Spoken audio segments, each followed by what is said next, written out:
Welcome lecturers, classmates, and everyone. In this video, we are going to answer several questions as follows.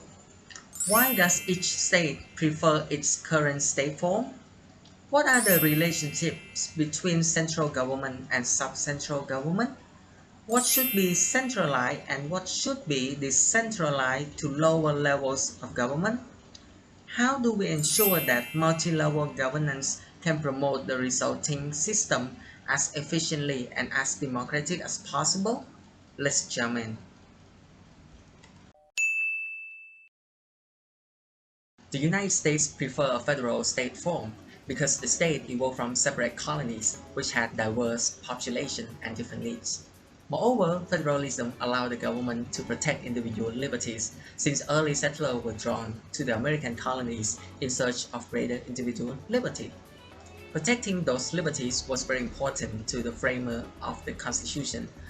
To ensure these liberties, they have to formalize their protection based on the first 10 amendments to the Constitution, describing what the government cannot do to the individual.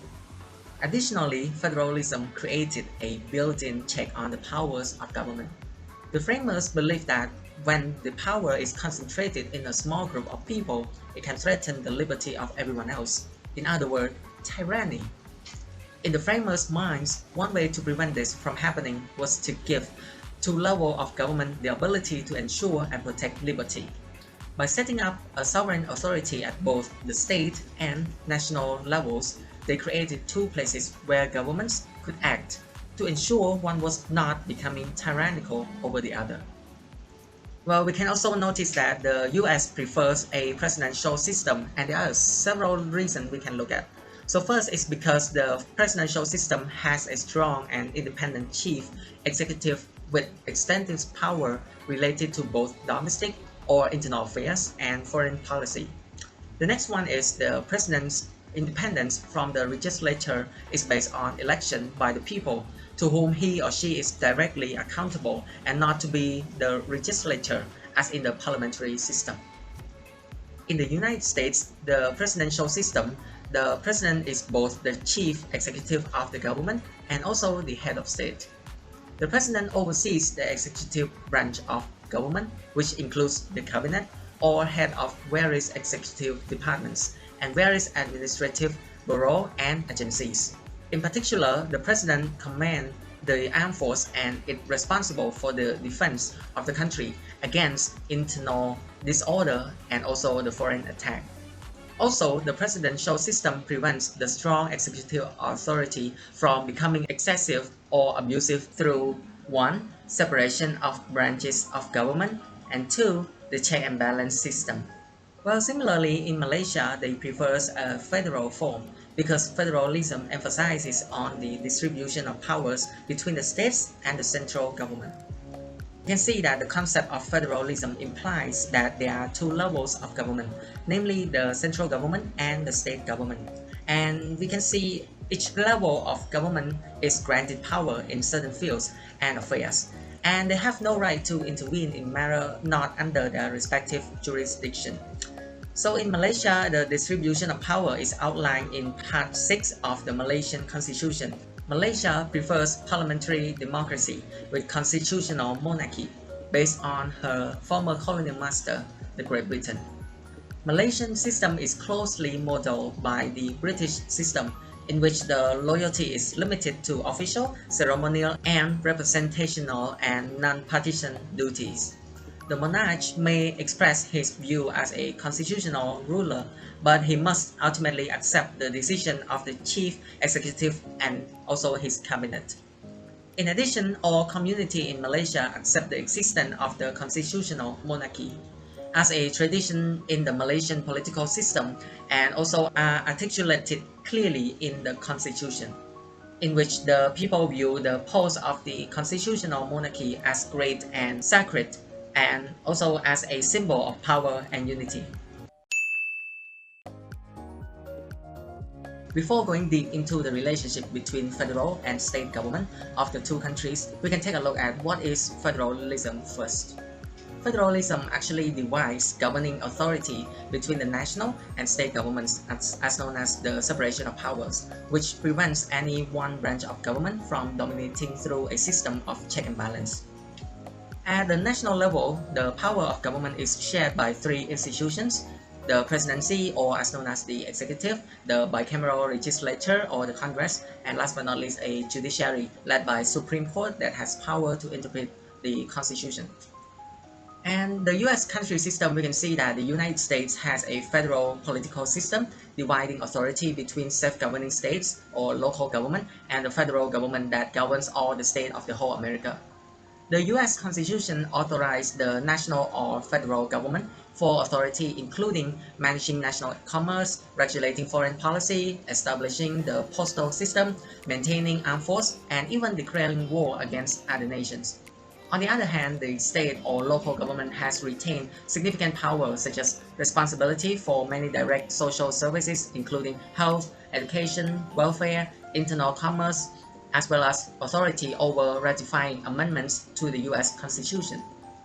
Despite the differences, the tension can arise from several areas of overlapping authority that could hinder the work's progress. Those conflicts include the levying of taxes, court administration, the building of transportation systems, and other administration works.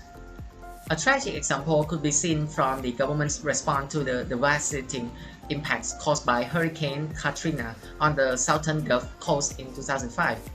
Although the state and local government have responsibility to retaliate to such a disaster, the Louisiana governor initially refused to do so. This happened due to the fact that a state governor can invite the federal government to assist in maintaining the issue, creating an excuse of lacking timely response. These problems persist. Years later, in which tens of thousands of homes remain uninhabitable in New Orleans, public transportation is limited, and the population still remains in a bad situation.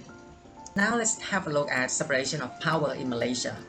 Malaysia, on the other hand, is a nation with a population of 26 million people.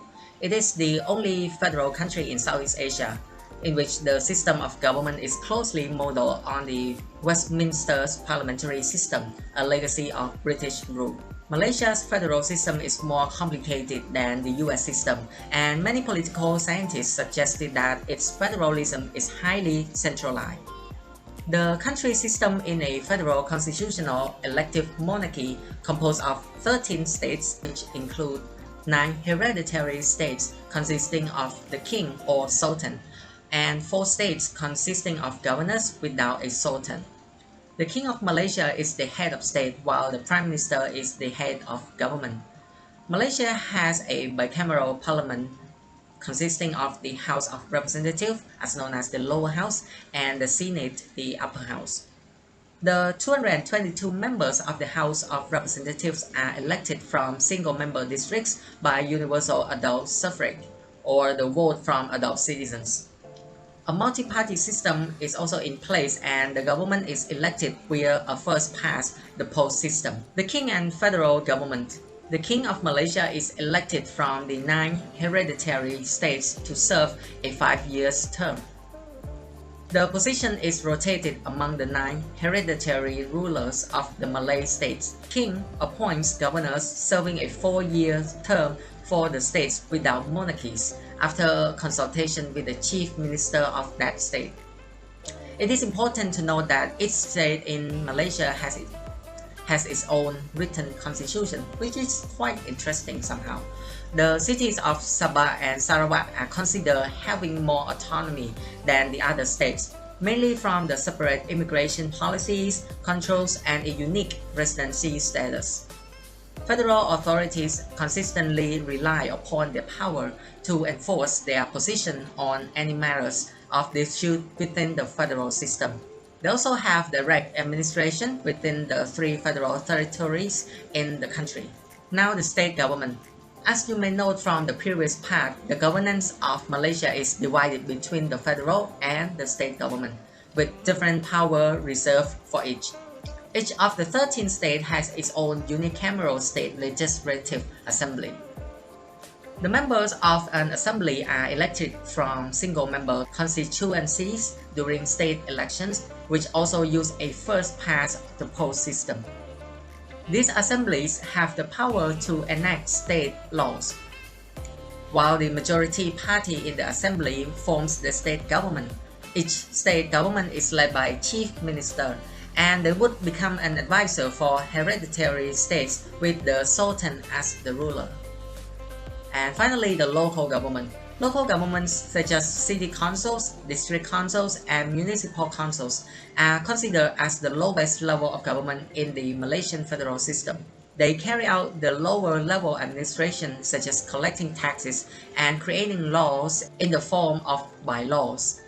However, local governments are not elected by people, but they are appointed by the state government, and they are headed by a civil servant. The federal constitution puts local authorities under the exclusive jurisdictions of the state of government. Now we have to consider which one or which part of the government should be centralized and which one should be decentralized to the lower levels of the government. So in general, there are three main levels of government. The first one is called national, or sometimes we call central or federal government. The second one is called a middle or meso level, that is variously called state, provincial, regional, or country government. And the third or the final one is called local or municipal government, which may cover anything from quite small areas to large metropolitan cities or regions. Levels of the government in the United States include A. First, the national government, which refers to the United States government or the federal government. Second is the state governments, which refers to the United States is divided into the 50 states.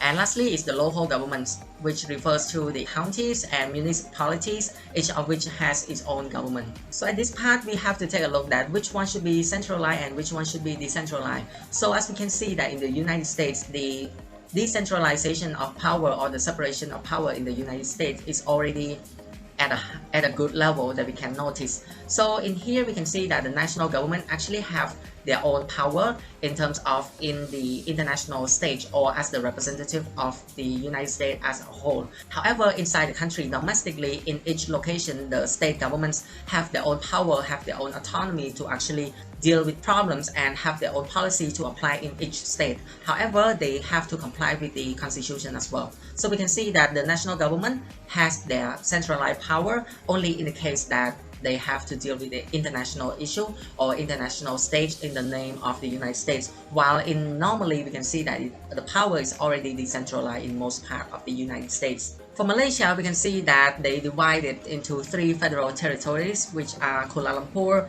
Putrajaya, and Labuan. And these three are divided into 13 states in the country.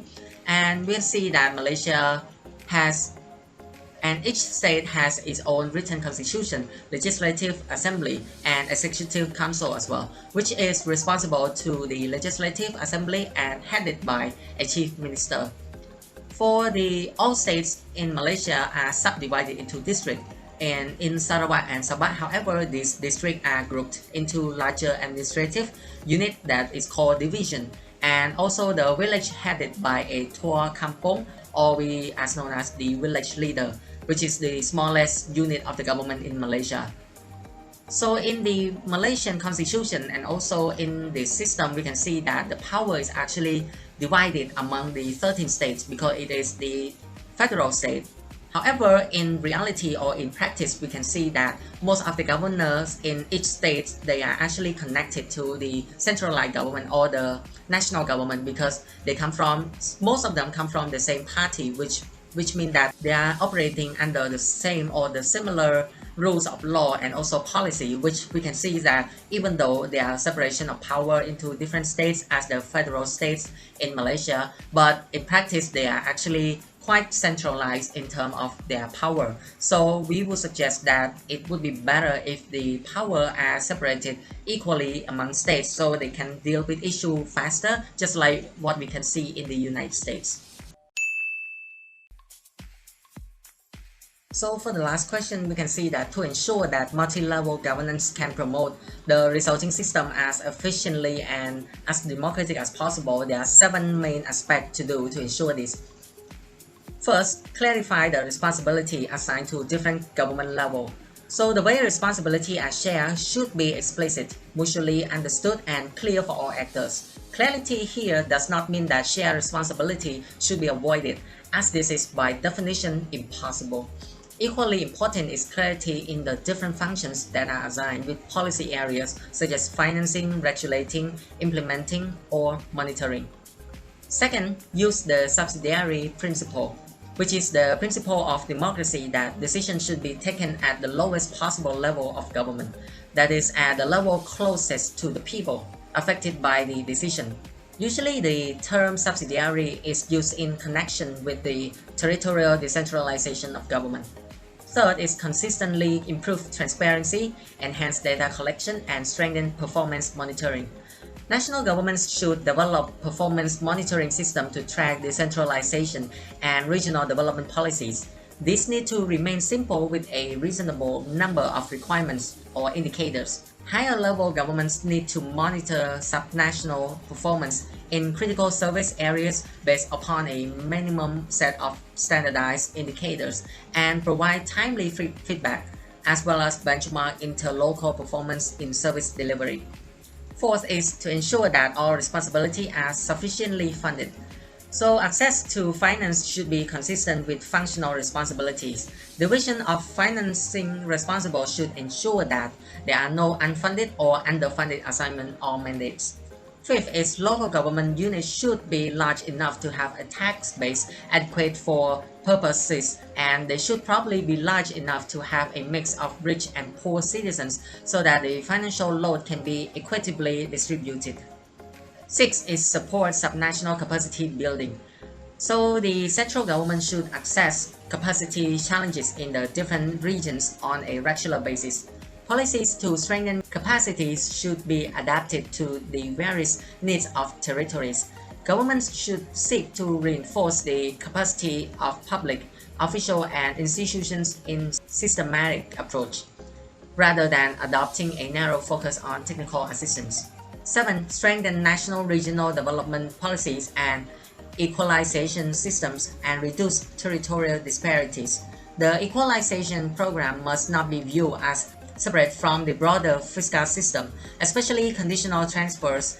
Equalization arrangements need to be carefully designed to promote the tax and development efforts of subnational governments.